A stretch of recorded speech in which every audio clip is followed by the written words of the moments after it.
সীমান্তে পুশিন ঘিরে উত্তেজনা নিয়ে আরো জানাতে কুষ্টিয়া থেকে যুক্ত হচ্ছেন আমাদের সহকর্মী নাহিদ হাসান তিতাস। তিতাস, সীমান্তে বর্তমানে কেমন পরিস্থিতি আপনি দেখছেন সেটা জানাবেন, এবং যাদেরকে বিএসএফ পুশিন করেছে তারা এখন কোথায় অবস্থান করছে?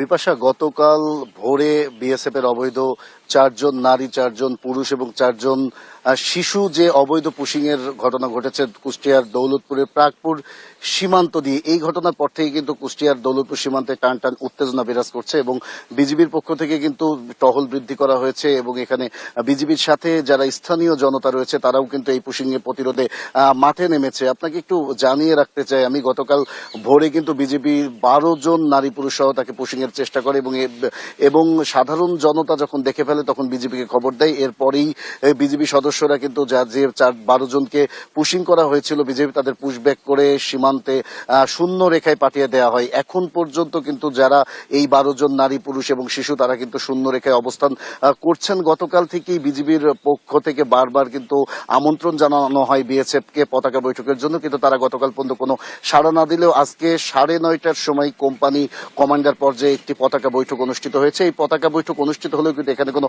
ফল আসেনি, অর্থাৎ এখানে বিএসএফ বিজিবির তরফ থেকে আমরা যেটা জানতে পেরেছি, বিএসএফ যেটি বলেছে যে পুশিং এর বিষয়টি তারা একেবারেই অস্বীকার করেছেন এবং তারা বলেছেন যে তারা নাগরিকত্ব যাচাই করবে, তারপরেই সিদ্ধান্ত নেবে যে তারা পুশব্যাক নেবে কিনা। আর এই ঘটনার পর থেকেই কিন্তু দৌলতপুর উপজেলার প্রাগপুরের যে 46 কিলোমিটার সীমান্ত রয়েছে সেই সীমান্ত কিন্তু টান টান উত্তেজনা বিরাজ করছে। বিজিবির পক্ষ থেকে টহল বৃদ্ধি করা হয়েছে, সাথে যারা স্থানীয় জনতা রয়েছে তারা কিন্তু এখানে বিজিবির সাথে কিন্তু পাহারা দিচ্ছেন। অর্থাৎ আপনি বুঝতেই পারছেন যে সীমান্তের পরিস্থিতি একেবারেই উত্তপ্ত। আপনাকে একটু জানিয়ে রাখতে চাই আমি যে আসলে এখানে কুষ্টিয়ার দৌলতপুর যে প্রাগপুর সীমান্ত রয়েছে, এখানে দৌলতপুর সীমান্তটা কিন্তু পুরো 46 কিলোমিটার সীমান্ত রয়েছে, এর মধ্যে 10 কিলোমিটার সীমান্ত একেবারে অরক্ষিত। এই অরক্ষিত সীমান্ত দিয়ে কিন্তু প্রতিনিয়ত মাদক সহ মানব পাচারের মতো ঘটনা ঘটে। এই অরক্ষিত সীমান্ত দিয়েই কিন্তু যারা এই 12 জন যে নারী পুরুষ এবং শিশুকে পুশিং করেছিল বিএসএফ গতকাল ভোরে, এরপর থেকেই কিন্তু উত্তেজনা বিরাজ করছে।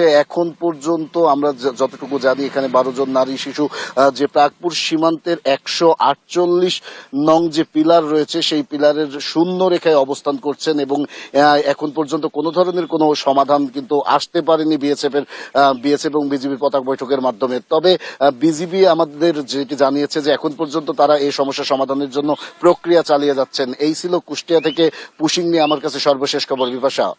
জি তিতাস, আপনাকে ধন্যবাদ। দর্শক, কুষ্টিয়া সীমান্তে পুশিন ঘিরে যে উত্তেজনা বিরাজ করছে সেখানকার সার্বিক পরিস্থিতি জানাচ্ছিলেন আমাদের সহকর্মী তিতাস।